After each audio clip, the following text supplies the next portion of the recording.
What is going on, guys? It's Jack Gillies 1875 here, and today I'm joined by a very special guest, Siobhan Hunter, who plays for Hibs Women.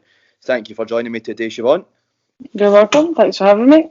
So I've got a few questions for you today, nothing too taxing, just about your career and what it's like playing for Hibs, and a few questions about women's football. So I'll jump right into it. And first of all, you grew up as a Hibs supporter. What is it like playing for the club that you supported as a kid?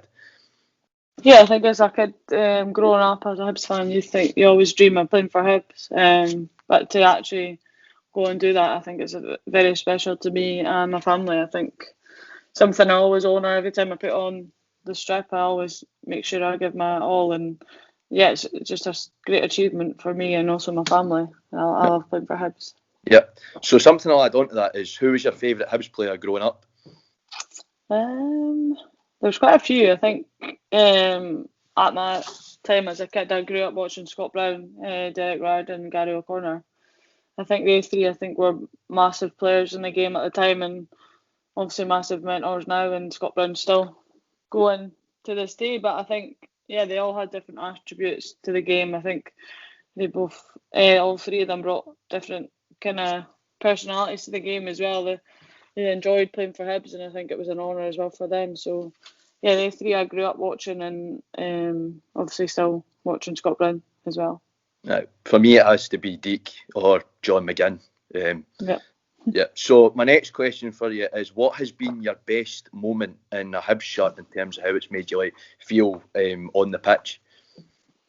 I think maybe just representing them at Champions League level. I think as a kid, that's always kind of a dream, but you never think it would actually come true. But to play for Hibs at Easter Road as well in Champions League, I think that's probably the best part of my career. I think being able to do that and then obviously score in one of the games is just so special, and something you'll never take for granted, and you'll always remember, because not every day everyone gets to play in Champions League. So that was really special to me and always will be. Yeah, it must be. You're joining some esteemed company with Hibs players that have played in Europe, the likes of Laurie Riley and Jimmy O'Rourke and everything like that. So my next question for you is, how did it feel scoring that goal against Slavia Prague under the lights at Easter Road on a European night? Yeah, I think probably up there with one of the best fields in the world. I think being able to even play at Easter Road is such a big thing for me. But to actually go on score a goal for Hibs at Easter Road was something I've always wanted to do. Not sometimes it felt so far away, but to be able to do that in the fashion that it was in a Champions League game, all my family and friends were there to watch and take it in. So I think, yeah, it'll be surreal. I think I'll never ever actually know exactly how I feel about it, but it's such a good thing and something I always remember. So it must have been good scoring against opposition like Slavia Prague. They're one, well, I wouldn't say a top team in Europe, but they're one of the sort of better sides in Europe. They got quite far the year before, so that must have been good to score against such high quality opposition as well. Yeah, definitely. They're a top side. They've went far in the competition. They're doing really well in their league. So to actually score against a team like that, it was probably out with our control. I think trying to score against a team like that was probably more difficult than you would think. But yeah, at that time I was playing really well. I was scoring goals quite frequently, and to then do it at such a high stage and against a high quality team, I think was one of the main reasons why I enjoyed it so much. So you've played with quite a few players at Hibs. So this is sort of a two-parter. Who is your favourite teammate now? And if you could have any former player back at Hibs, who would it be? I think right now, I'll go for either Leah Eddy or Amy Gallagher. I think they two, just now, I think they're young, they're coming through, they're doing really well. They've continued to do well throughout this season, obviously last season as well. But no, I think they're two youngsters that maybe deserve more credit than that's given to them, and I think they're good players for Hibs that maybe you don't see enough of that, the two, but in training, the way they pass the ball, the shots that they have, the goals that they score, I think to be able to train with their players, they only make you better. So they two, and in the past, I played with Caroline Weir when I was 11 till about 14. So no, it was longer than that. Sorry, 11 till about 17, and then she moved on. But yeah, she's one of the best centre mids probably in the world right now. I think she's unbelievable at what she does, and just the way she is in the games. You see that obviously for Man City and Scotland, but she's just a huge role model for any young player at Hibs, and yeah, I would go for her to come back. Brilliant. Yeah. So my next question is, you've completed another high bees dream, which is you bagged a hat-trick against them in maroon against Hearts in the 7-1 thrashing in the Scottish Cup. How did that feel, bagging a hat-trick against the Derby rivals? Yeah, I mean, I never ever thought in my day I would be able to score a hat-trick for being a centre-half, but no, it's something I'm really proud of. I think not a lot of centre-halves do that nowadays, but I think that game, we had a bad start at the beginning of the game. We were pretty bad. We lost a goal. Could have lost a few more goals. So I think the game actually planned out a bit different than we thought. But no, to get the 3 goals was something that I'll always cherish. I think the perfect hat trick that you don't really hear about in Scotland, even women's football. To score against that, obviously the rivals, just made it that little bit sweeter. But yeah, it was really nice. Yeah, it doesn't matter what level it's at. A derby's a derby, and it was obviously a great feeling. If you kept the clean sheet, then we would have repeated the famous scoreline for 1973. But can't have it all. My next question for you is, do you hope Hibs can start playing European football again soon? Yeah, obviously, I mean, that's a aim of ours to go and play Champions League football. We've been there before. We know what the feel is like, and it's something that we really enjoyed, and we actually did considerably well without much experience. So to do that again, I think we need to be better than we are just now. I think it's a process.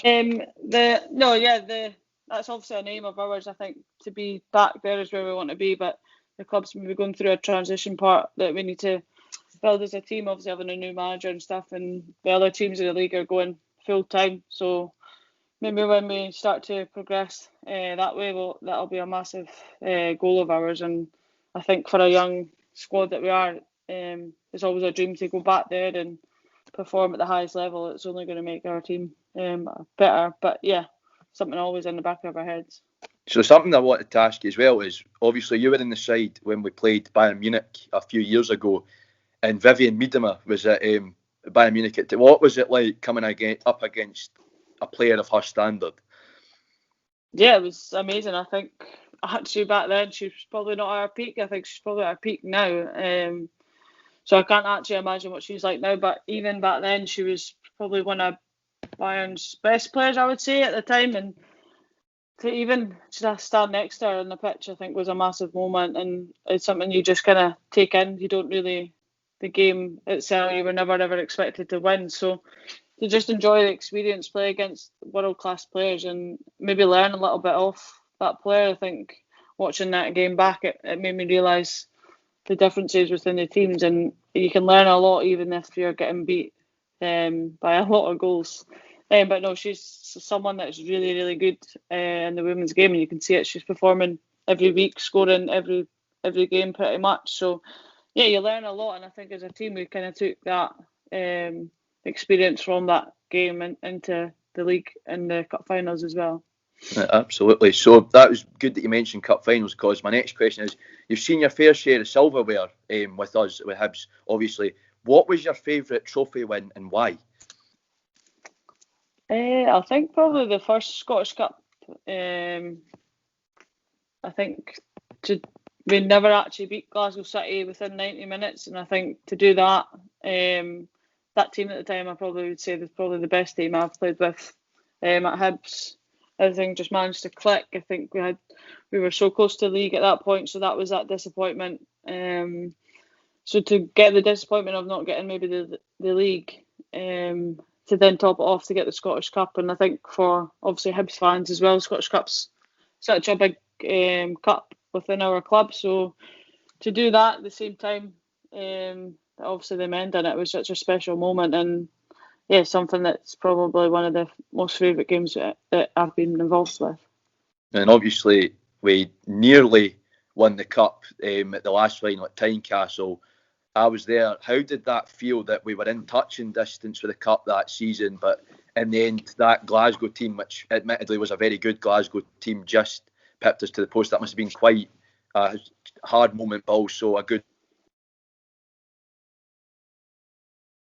It froze, I think.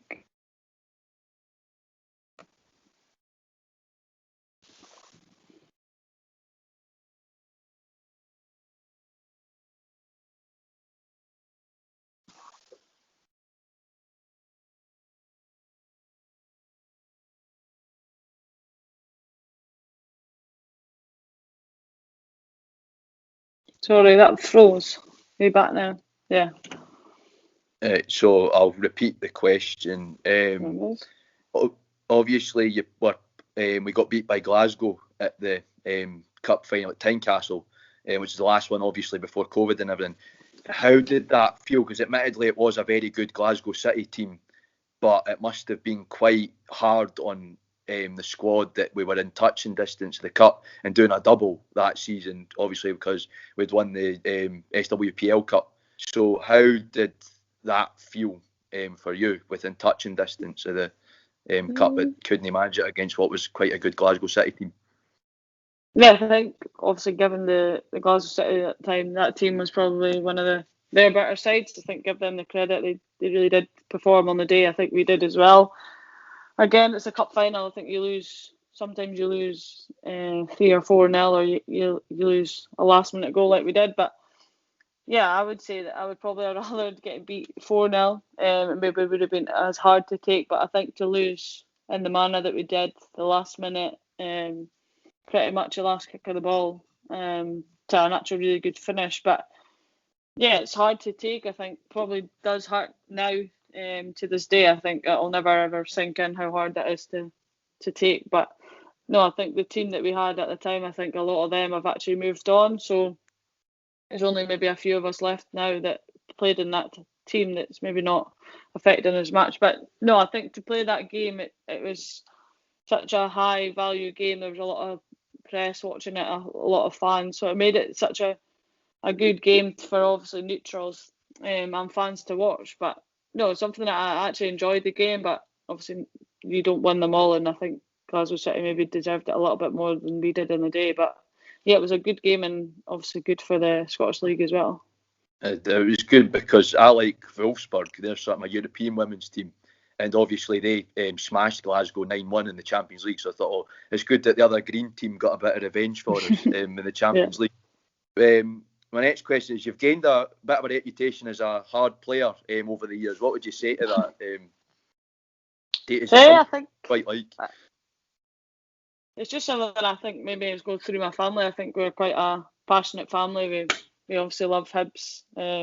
We play for that badge every time we play it. So yeah, it just runs in my family. I think maybe over the years it's got better. Sometimes when I was younger, I kind of lost it a little bit more than I should have. But no, I think you need aggressive people in our league. I think it makes it a wee bit better to play against. They're not as easy to beat, and yeah, they might maybe get called that hard woman or whatever it is. But yeah, just the way I play, and I think it probably benefits me a little bit more if I play that way and play well, rather than maybe being too soft and it causes goals or whatever. So yeah, as a centre back, you kind of need to be a little bit tougher than other positions. But no, I like being that way, and I think it only helps me in the team. Yep. So you'd say you're a bit like Ryan Porteous or a younger Paul Hanlon then, in terms of that, because I know Ryan can sometimes be a bit rash in the tackle sometimes, but it's all part of learning as a young player. My next question is, do you think Hibs can challenge for silver this season? Obviously, it's been quite a tough season with COVID and we've had a few tough results, but do you think we can challenge maybe for the Cup if the Cup goes ahead, or in the future, do you think we can challenge for silverware in general? Yeah, depending on this year, maybe. I'm not sure if it's going ahead or not, obviously due to COVID. So we need to obviously see what happens with that. But no, we're obviously always wanting to try and win silverware if we don't get maybe the league. We're maybe a bit far off it this year. So if the clubs do go ahead and get the cup games, I think that's our main priority.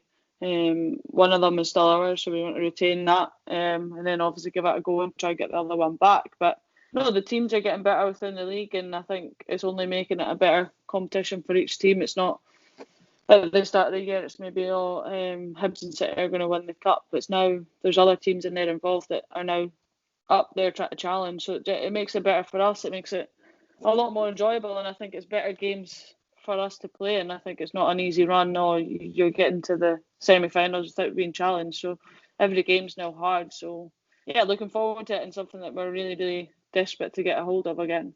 So would you say you were glad, that obviously not glad, but would you say it's good to see that the likes of Rangers and Celtic have started investing in their squads and have become more competitive? Because obviously a few years back we'd be beating Rangers and Celtic 8 or 9-0 regularly, but now they've become competitive with us, and I know we've lost to both old firm teams this season, which is fans isn't good to see obviously, but for the development of the women's game in Scotland, it is good news that the big clubs, the two biggest clubs in Scotland, have sort of started investing in women's football properly now.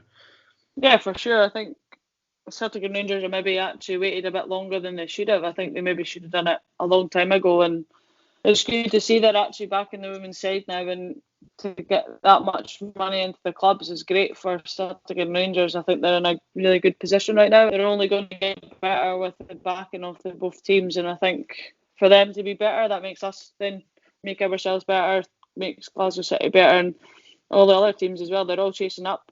Spartans obviously aren't far behind as well. Forth are doing well. So yeah, there's loads of teams in there that are now making it hard for every game. You're not going into games knowing that you're going to win now. I think every game is quite open, and it makes you as a player and your team work harder during the week to get that win at the end, because it is so tight, and it makes it more exciting as well for fans if they're seeing different results. Just like at the Scottish men, I think if you look at that, there's so many different teams that are stealing points off each other, and it's only good for the game, and it's good for fans to watch games and actually enjoy it, rather than, oh, it's another 8-0 or that's another 2-0 easy. So yeah, it's really good for the game and also individuals within these squads. Yeah, because obviously the game's still growing. Do you hope that more SPL sides like St Johnstone, for example, their women's team, do you hope they come into the SWPL in the future? And obviously big names in Scottish football like Falkirk or Dunfermline or Wraith Rovers, do you hope they get into women's football as well? Yeah, I think if they've got the backing of the men's side, it's obviously huge. The supporters for the start, I think getting some of their fans into the women's game, offering tickets, maybe with your season ticket, if you buy, you can get the women's game. I think just advertising it a lot, making sure a lot of people are aware of the women's game, because I think still to this day there's not a lot of people that know we're maybe based at Aintree Park, or we're like fourth in the league at the moment. They maybe don't know that. So yeah, just making sure that they've got the backing of the teams, and if that happens, then it's only going to make the league better in women's football and rise up again. Yeah, because personally I think we've been quite good as a support base with backing you guys. Obviously we've got quite a lot at Tynecastle for the cup final and everything like that, and Hearts obviously played their last game in the SWPL 2 at Tynecastle when they won the league, because my PE teacher used to play for Hearts, so obviously there's that. But do you think clubs could be doing more to encourage their fans to watch their women's team? I know Rangers have been trying. I've seen Rangers have been doing campaigns, but could you say clubs like St Johnstone, who are obviously a bit lower down in women's football than now, and Livingston and Celtic could be doing more to encourage their fans to go and watch the women's game? Yeah, there's obviously so much the clubs can do, but I think within the women's game, if they're constantly pushing on, making that club aware that there is stuff going on in the background, there is teams winning a lot of games, and just to get that back, and I think it's only going to help. But obviously as well, you can't push it too much. They might then feel like they're pushing too much, and it'll cause a scene. But no, I think for those teams that are maybe lower down, they maybe need the more support to get them back up there. And if you get the same teams that are maybe in the men's league and to the women's league, it's obviously the same fixtures and whatever, that would be even better. No, absolutely, because in Germany, in the Frauen Bundesliga, they do a lot to promote for their fans, and Bayern Munich, Wolfsburg are regularly getting 800-900 people at a game, which is really good, I think. And those are numbers that hopefully we can start seeing in Scotland. And I know in England, they've started getting big numbers. Obviously, Man City, Man United, whilst fans aren't allowed in, they've started playing at Old Trafford, the Man United's women's team. Yeah. But I'll move on to my last question, which is, do you think this is a two-part, so do you think women's football internationally has grown? Because obviously we've been around women's football for quite a wee while. Do you think women's football has grown internationally, and what female players do you look up to right now? Yeah, it's obviously massively improved, I think, from when I was at a young age. You knew of the players, but I think now the players within the Scotland squad, they're all playing full time. They're either down south, they're away abroad, so they're constantly in a full time environment. Whereas before it was kind of drips and drags. There was more 3 players playing here, 3 players playing there, and then the rest were in Scotland playing part time. So for every player to be full time now, I think it's only going to increase the standard of football within the international. And then the players that you've got the statue of Caroline Weir, Erin Cuthbert, players like that are doing really well club wise, and then performing at the big stage internationally as well. So yeah, it's only going to improve the whole women's game. And I think if Scotland are doing well internationally, it's only going to increase the standard as well of the league in Scotland. But no, I think for the World Cup as well, that made a huge difference to Scotland as a whole, and it really improved the numbers. I know that there's a lot more young girls getting into football now, whereas maybe it was before it was a bit mixed. But there's so many resources now that before there was only so many girls team, but now it's constantly there's a girls side on pretty much every club, which is really good, and it gives the girls a chance to then go perform at that stage and then move on in their careers. The other one, someone I look up to, I think again Caroline Weir. I think she started off at Hibs. She was the same as anyone else. She was just trying to live a dream, and she went from a young age to Bristol, and then obviously moved on to Liverpool, and then back to obviously Man City. But no, I think she's just someone that you obviously look up to, and I think the amount of work that she's put in over the years to get to where she is now, I think it's thoroughly deserved for her to be at the top stage, and she keeps performing week in, week out at that very top level, and it's only down to herself. She's worked hard for it, and she really does deserve it. So it's really good to see, and someone I always will watch. And other players like Claire Emsley, Lucy Graham, Kirsty Smith, they're all at Hibs as well. So to start your career off there is maybe a good point, and then to obviously go on in the WSL in England, it's huge right now, and they're all performing at that high level week in, week out. So it's really good. Absolutely, because the Women's Super League in England's growing massively. I mean, because Chelsea just beat Wolfsburg 3-0 last night, which is amazing because Wolfsburg are a top team. Mm-hmm. But yeah, I know women's football definitely has grown. It's good to see, obviously.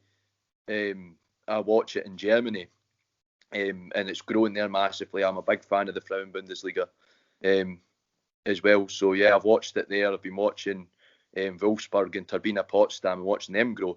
But anyway, guys, that's us for today. Thank you so much to Siobhan for joining me and putting up with me and answering my questions. So, thanks. No problem. Thanks for all that. And thank you to the Women's Club at Hibs themselves for helping me set this up. Matthew, who's the media guy over there, has been great. Helped me set it up. Thank you to the Hibernian Women's Supporters Club who support me and have encouraged me to do this. I would have never thought I could do this sort of stuff last year.